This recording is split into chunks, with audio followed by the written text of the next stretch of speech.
지난 2018년도에 세계에서 일어났던 톱 뉴스 10개 중에서 10번째 되는 그 뉴스는 뭐냐면은 자연재해에 시달린 지구촌이라고 했습니다. 세계보건기구에 따르면 세계 주요 시 478곳 중에서 51%가 기록적인 폭염에 시달렸고, 인도네시아에서는 8월, 9월, 12월에 강진과 쓰나미, 화산 폭발로 인해서 수천 명이 죽고 수만 명이 이렇게 참 집을 잃었으며, 또 각 처에서 초강력 태풍과 폭우로 큰 피해를 입었습니다. 이러한 일들은 우리의 삶에서 여기저기서 일어나는데 우리의 삶의 계획과는 아무 상관없이 예고 없이 일어나는 것이 이러한 자연현상인 것입니다. 그렇기 때문에 자연재해가 일어날 때 그 재해와 맞서서 이길 수 있는 사람은 아무도 없습니다.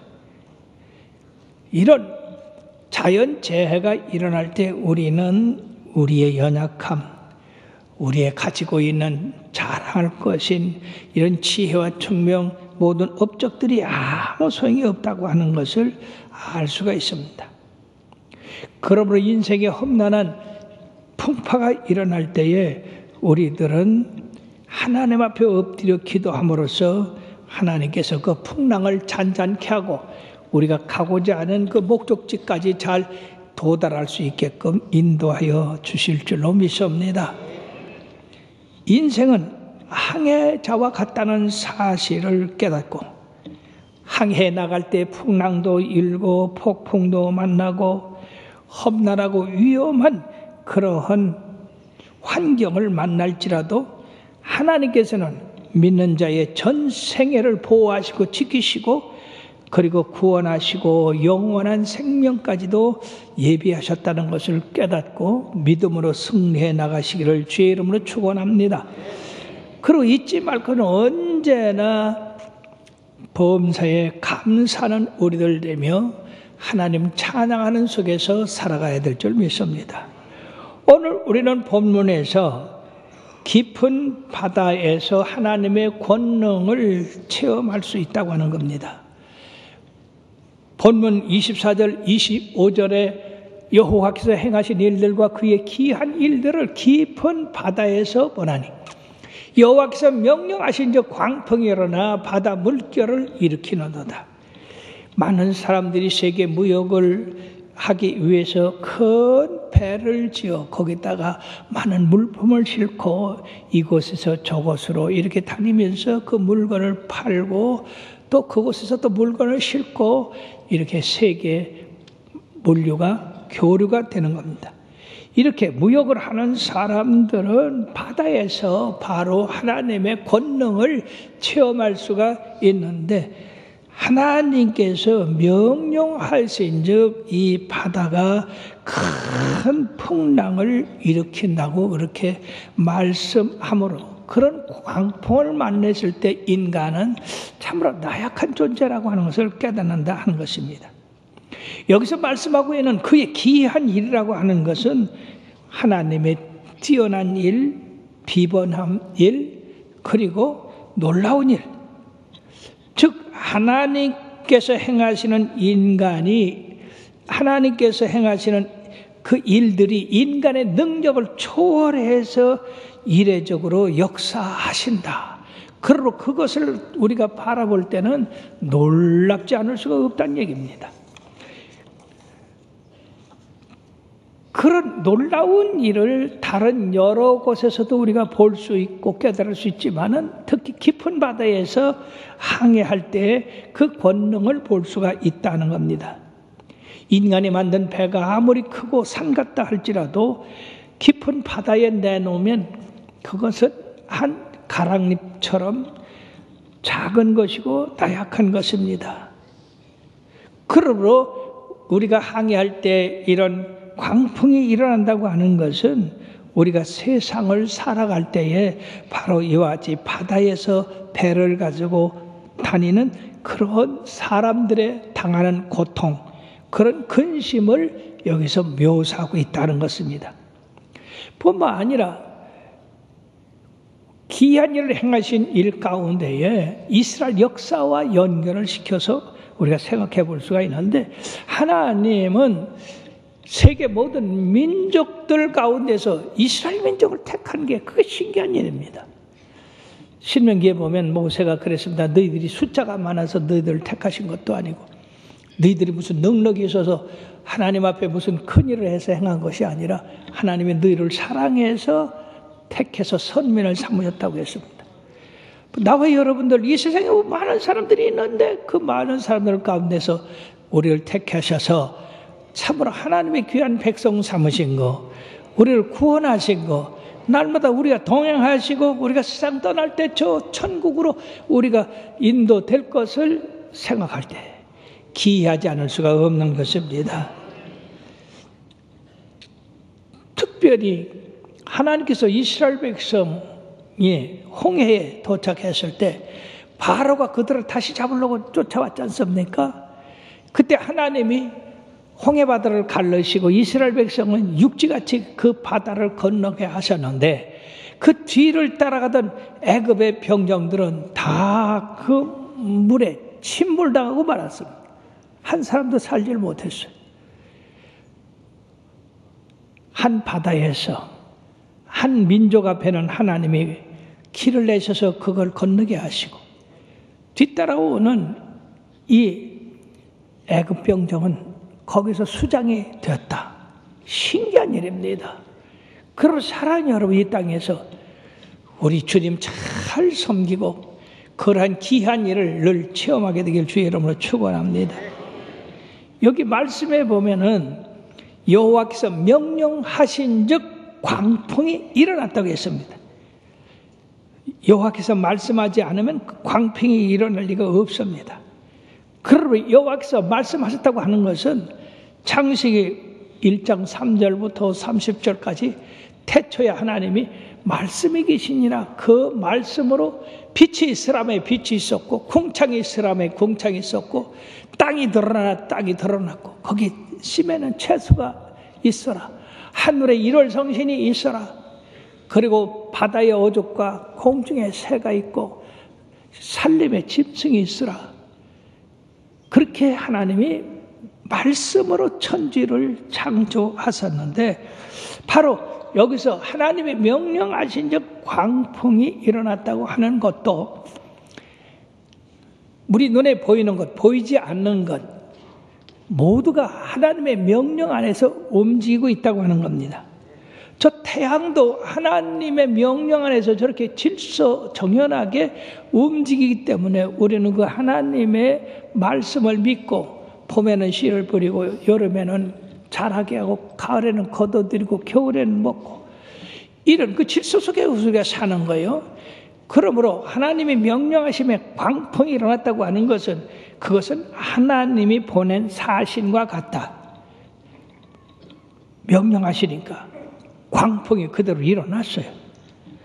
그러므로서 이 광풍은 폭풍을 의미하고 하나님의 진노를 의미하고, 그리고 하나님의 심판도 의미하고 하나님의 징계도 의미하는데, 우리가 요나서를 보면 거기 재미난 이야기가 나옵니다. 요나는 선지자입니다. 하나님께서 니느웨로 가서 그 성을 쳐서 회개시켜라. 만약 회개하지 않으면 40일 후에 그 성이 불로 망하리라. 그랬는데 이 요나는 기뻐했어요. 왜 기뻐했냐? 이 니느웨는 아수르의 수도인데 아수르는 이 이스라엘하고 원수지간입니다.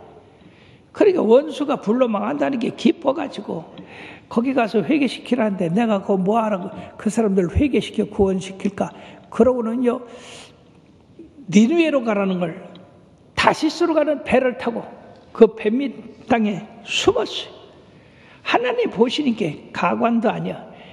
그러니까 그 배가 깨지도록 광풍을 일으켰어요. 그러니까 그 배에 탄 사람들이 정신이 하나도 없습니다. 자기들이 신을 부르라고. 근데 요나는 뱀이 창에 가서 잠자고 있어요. 그래서 선장이 그를 깨워서 너도 네 하나님 불러서 이 폭풍을 잠재워야 된다. 그래가지고요, 요나가 나를 바다에 던지라. 내가 하나님의 명령을 거역하니까 하나님께서 나를 이렇게 징계하신다. 그 사람을 산채 바다에 던지가 누가 좋아합니까? 그래도 할 수 없이 던졌더니 폭풍이 잔잔해지고 하나님은 큰 고기를 예배하셔서 이 요나를 바다에 들어오자마자 성급 삼키게 했어요. 지가 생각하기는 고래 같아요. 거기서 3일 동안 세상에 얼마나 답답하겠어요. 그래서 이 요나는 회개했습니다. 하나님 잘못했습니다. 하나님 가라는 대로 가갔습니다. 하나님 날 구원하셨으니 감사합니다라고 거기서 고래 뱃속에서 감사 기도를 했던 겁니다. 여러분, 하나님의 말씀을 어길 때에 이와 같이 강풍이 일어나서 우리를 바다에 빠진다고 하는 사실을 기억하시길 바랍니다. 우리의 힘으로 능으로 세상을 살아가면 안 돼요. 하나님의 인도하심으로 살아가야 될 줄로 믿습니다. 그래서 이 요나가 하나님의 말씀대로 살기로 작정하고 기도했더니 하나님께서 그 고래한테 이제 됐다. 요나를 땅에다가 뱉어라. 그래가지고 그 큰 고기가 요나를 훅 하니까 배에서 툭 튀어나와서 땅에 떨어졌어. 그 요나가 니느웨로 가서 그 성을 회개시켰던 겁니다. 사랑하는 여러분, 그러므로 이 여호와의 명하신 광풍은 우리의 징계로도 사용된다 하는 겁니다. 시편 오늘 107편 20절에는요, 그가 말씀을 보내어 그들을 고치시고 위험한 지경에서 건지셨다고 그랬어요. 하나님은 지금 방금 광풍을 보내서 풍랑을 일게 하셨다고 그러는데, 지금은 20절에는 바로 말씀을 보내어 병을 치료하셨다고 그랬죠. 또 그리고 25절에는 여호와께서 명령하신 적 광풍이 일어나 바다 물결을 일으켰다고 했습니다. 사랑하는 여러분들이요, 우리 하나님은 말씀으로 세상을 창조하셨고 말씀으로 이 세상을 다스리시고 말씀 안에서 여러분들에게 응답하여 주시는 줄 믿습니다. 고등학교 2학년 여학생 하나가 아주 무용을 잘해서 이제 무용으로 이렇게 나가려고 연습을 열심히 하는데 쓰러졌어요. 그래서 병원에 가서 진찰을 해보니까 뇌종양이래요. 세상에 청천벽력 같은 일이 벌어졌습니다. 그래서 낙심하고 애통하고 절망에 처해 있을 때 어머니가 믿음이 좋은 분이에요. 어머니가 두려워하지 마라. 하나님이 우리와 함께 하시지 않냐. 기도하자. 그리고 코치도 또 믿음이 좋은 사람이에요. 코치도 권면하고 위로하고 또 교회 주의 종들도 위로하고 그래가지고 낙심하다가 하나님의 말씀을 붙잡았어요. 이사야서 43장 1절 말씀에 보면 다 같이요. 너는 두려워하지 말라. 내가 너를 구속하였고 내가 너를 지명하여 불렀나니 너는 내 것이라.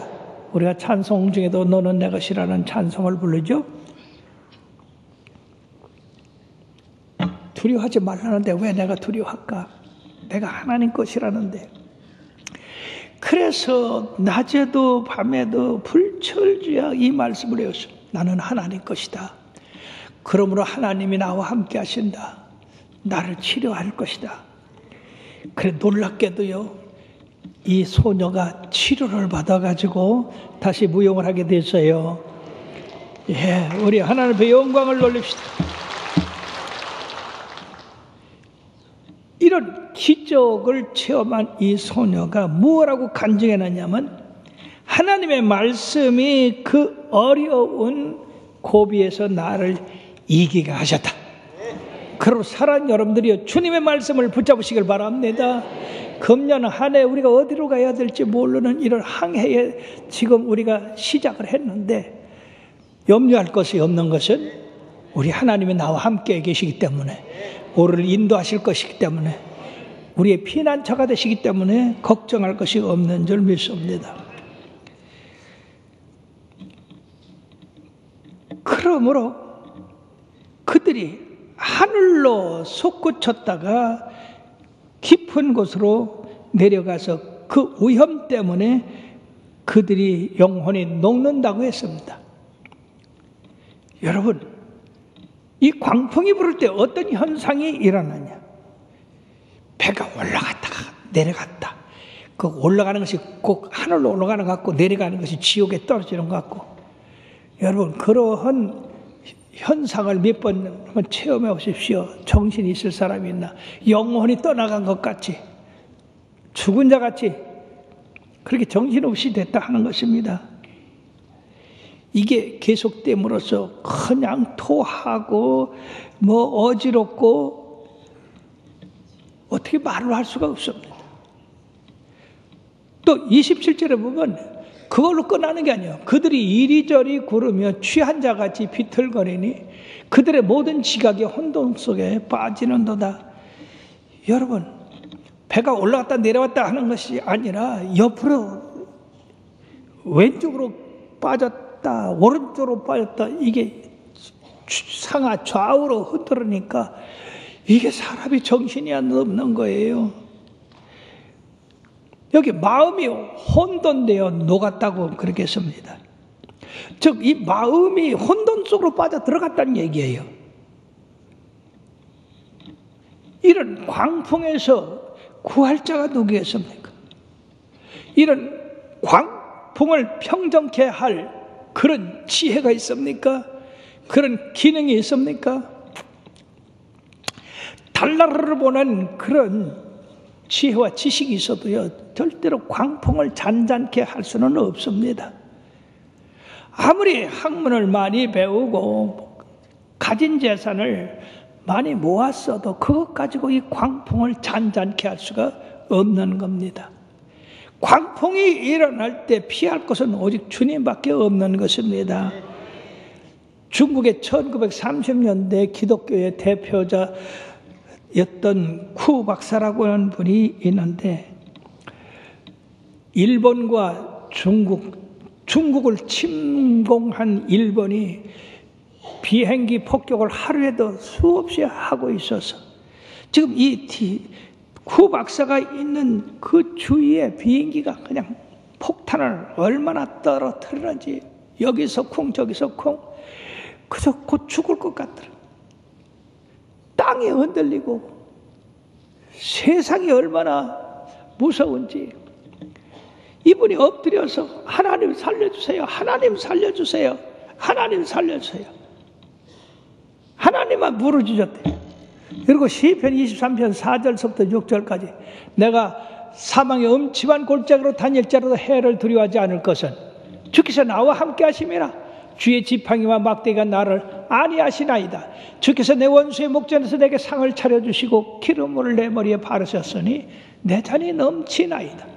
내 평생의 선하심과 인자하심이 반드시 나를 따르니 내가 여호와의 집에 영원히 살리로다.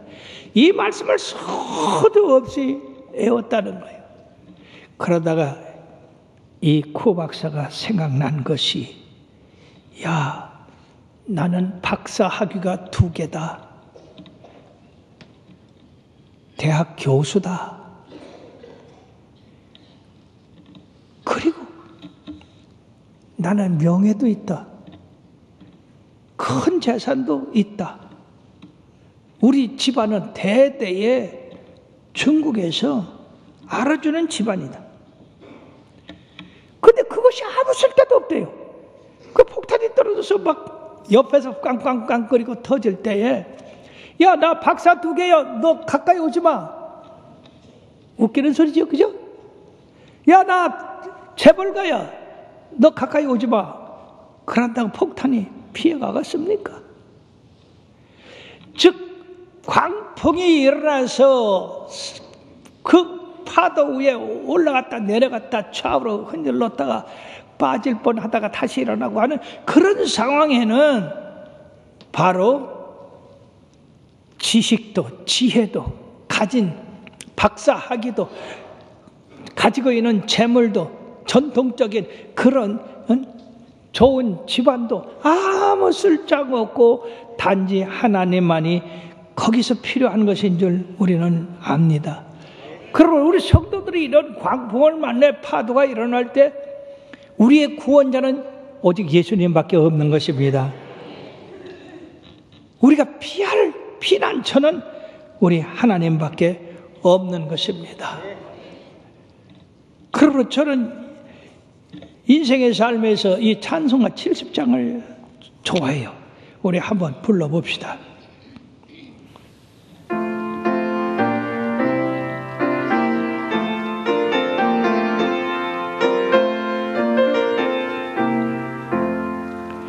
피난처 있으니 환난을 당한 자 이리 오라. 땅들에 변하고 물결이 일어나 산 위에 넘치되 두렵잖네. 이방이 떠들고 나라들 모여서 진동하나. 오래저 목소리 한 번 발라하시면 천하의 모든 곳 망하겠네. 만유주 하나님 우리를 도우니 피난처요. 세상의 난리를 그치게 하시니 세상에 창검이 쓸데없네. 높으신 하나님 우리를 구하니 할렐루야. 괴로움이 심하고 환난이 극하나 피난처 되시는 저 하나님. 피난처 되신 우리 주님 앞에 감사 박수 한번 드립니다. 여러분, 광풍이 일으면은 바다에 풍랑이 일게 되고 파도가 치는데 영혼이 떠나간 것 같고 혼미한 정신이 나간 것 같이 되는 것만이 아니라 배에 싣고 가는 그 보물들 다 바다에 던져야 돼요. 왜냐면요, 그 배에 실은 그 화물들 그냥 뒀다가는요, 그 풍랑이 흔들을 때 배가 무거워서 그냥 물에 빠지게 됩니다.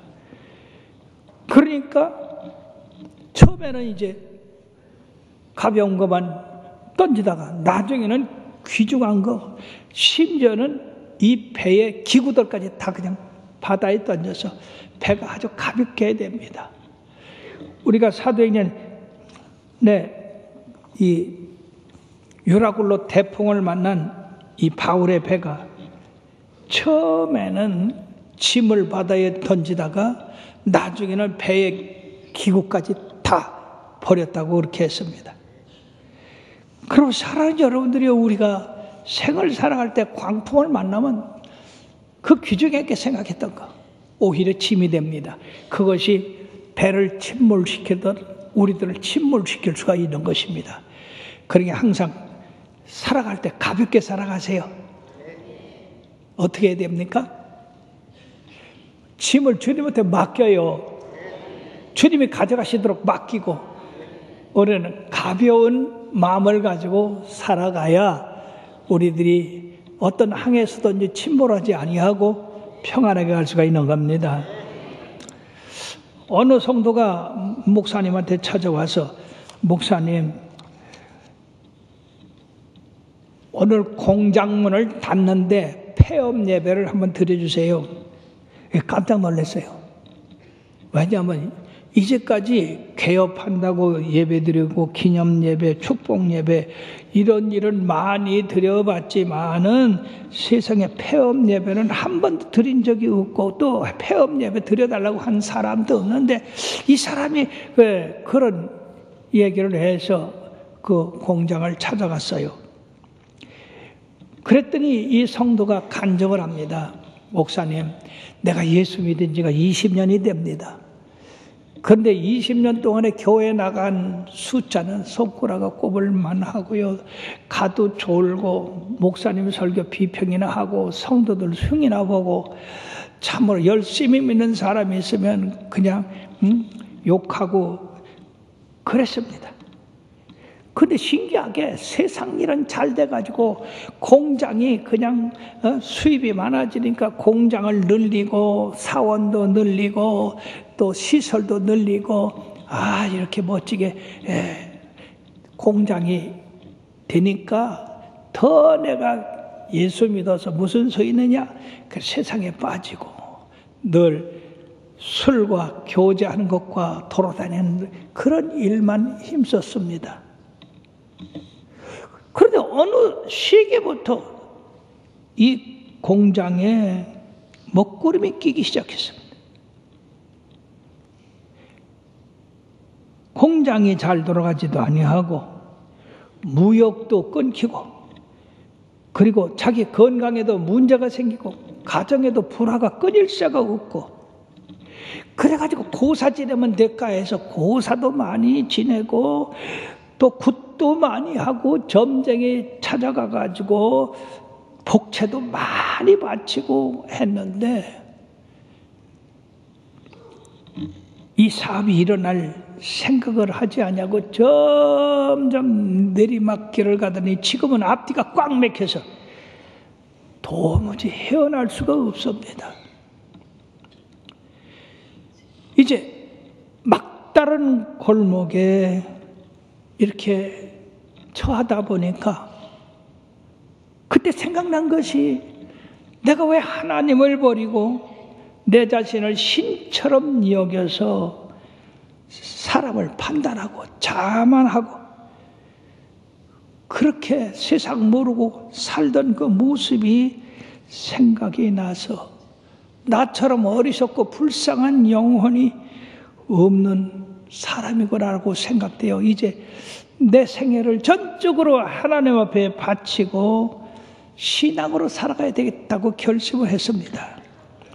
이제서야 평상시에 하시던 그 목사님의 말씀이 깊이 깨닫게 되고 그리고 그것으로서 내가 이 사업은 폐업을 하고 오늘 폐업과 동시에 개업을 합니다. 폐업은 과거를 완전히 묻어버리고 개업은 내가 다시 새 출발한다는 그 의미입니다. 사랑하는 여러분들이요, 여러분들이 사업을 한다고 한다면 어느 걸 더 중점 두고 있습니까? 세상 것에 더 중점 두고 있습니까? 하나님 것에 더 중점 두고 있습니까? 돈에 더 중점 두고 있습니까? 하나님의 마음을 기쁘시게 하는데 중점을 두고 있습니까? 우리의 인생을 올바로 봐야 되는 것입니다. 우리의 인생길을 인도하시는 이는 여호와 하나님이십니다. 말씀을 해서 병도 고치고 말씀으로 풍랑도 일으키게 하는 그 하나님, 천지전능한 하나님입니다. 그 하나님을 기쁘시게 함으로 하나님께서 우리의 소원을 이루어 주십니다. 그러므로 우리가 세 번째 생각할 것은 바로 소원의 항구로 인도하시는 우리 하나님을 볼 수가 있습니다. 여기 28장에서 30절까지 보면은요, 다 같이요. 이에 그들이 그들의 고통 때문에 여호와께 부르짖음에 그가 그들의 고통에서 그들을 인도하여 내시고 광풍을 고요하게 하사 물결도 잔잔하게 하시는도다. 그들이 평안함으로 말미암아 기뻐하는 중에 여호와께서 그들이 바라는 항구로 인도하시는도다. 그냥 이런 광풍이 당할 때에 하나님밖에 없으니까 그냥 주여 주여 주여 살려달라고 하니까 하나님이 그 배를 평온한 자리로 인도하시고 소원의 항구로 인도하시듯이 우리들의 기도를 들으셔서 물결을 잔잔케 하시고 평온케 하셔서 우리의 소원의 항구로 인도하여 주신다고 하는 것입니다. 그러므로 시편 50편 15절에 환난 날에 나를 부르라 내가 너를 건지리니 네가 나를 영화롭게 하리로다.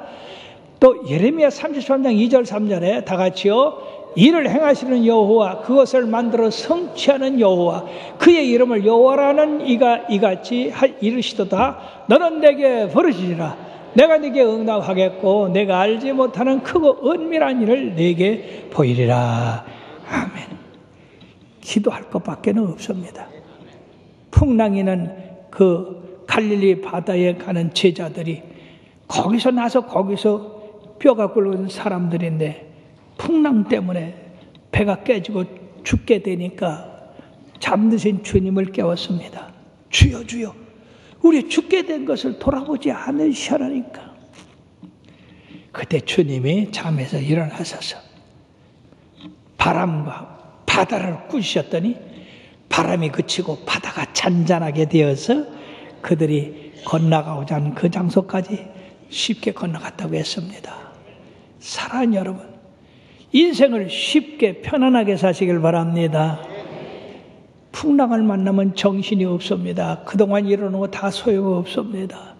우리 하나님이 우리에게 길을 인도하시고 평안을 주시고 축복 주셔야 우리의 축복이 그것이 진짜 남는 것인 줄 믿습니다. 중국 화동 지방에서 공산당 간부들이 모여서 가정교회들을 전부 문 닫게 해야 된다라고 상의를 하고 교회들로 말미암아 문을 닫게 했는데 다른 교회들은 문을 닫았는데 한 교회만은 그런 말 아랑곳도 하지 아니하고 계속 예배를 드리는 거예요. 그러니까 이 공산당들이 모여서 회의를 했어요. 야, 이 괘씸한 교회를 그냥 둬서 안 된다. 그러니까 우리가 아무 날 그 교회를 습격을 해서 교인들을 전부 체포하고 그리고 교회 문 닫게 하자. 그래서 그런 것을 작정한 한 3일 후에 그 일을 행하기로 했는데 갑자기 그 해를 주관했던 공산당 두목이 죽었어요. 그렇게 이 공산당 간부들이 술렁술렁했습니다. 그렇지만 그 둘째가 또 그 교회 지붕에 올라가서 십자가를 뜯어내렸어요. 그런데 갑자기 목이 툭 떨어진 겨. 그래서 병원에 가서 보니까 주사 몇 대 맞으면 낫습니다. 신경계에 이상이 생겼습니다. 근데 주사를 맞아도 낫긴 뭘 낫아 점점 더 고개를 움직일 수가 없습니다. 그때 이 간부되는 사람이 깨달았어요. 우리가 하나님을 대적했으니 벌 받지 않겠냐. 그래서 내 위에 있는 간부도 죽고 나도 목이 이렇게 굳었다. 나를 치료하고 구원할 분은 예수님밖에 없다. 그래서 잘못을 회개하고 예수 믿기로 작정을 했어요. 그리고 그 교회에 나간 거야. 그 교회에 나가가지고 십자가를 떼낸 그 사람이 지붕에 올라가서 그 십자가를 다시 세웠어. 그랬더니 신기하게 십자가 다시 세워서 내려오니까 고개가 정상이 됐더라고 말이요. 믿음으로 사는 자는 하늘 위로 받겠네. 무슨 애를 만나든지 만사형통하리라. 무슨 애를 만나든지 만사형통하리라. 사랑하는 여러분, 하나님을 대적하고 살 자가 없습니다. 그러므로 우리는 주님 앞에 더욱더 가까이 하고 의지하고 감사하는 그런 생활을 해야 될 줄로 믿습니다. 우리가 살아가면서 한 번도 풍랑을 만나지 않고 사는 사람은 없습니다. 그러므로 어떤 사람이 이런 얘기를 했어요. 인생은 불안한 항해와 같다. 그렇습니다. 불안한 항해, 태풍도 만나고 폭풍도 만나고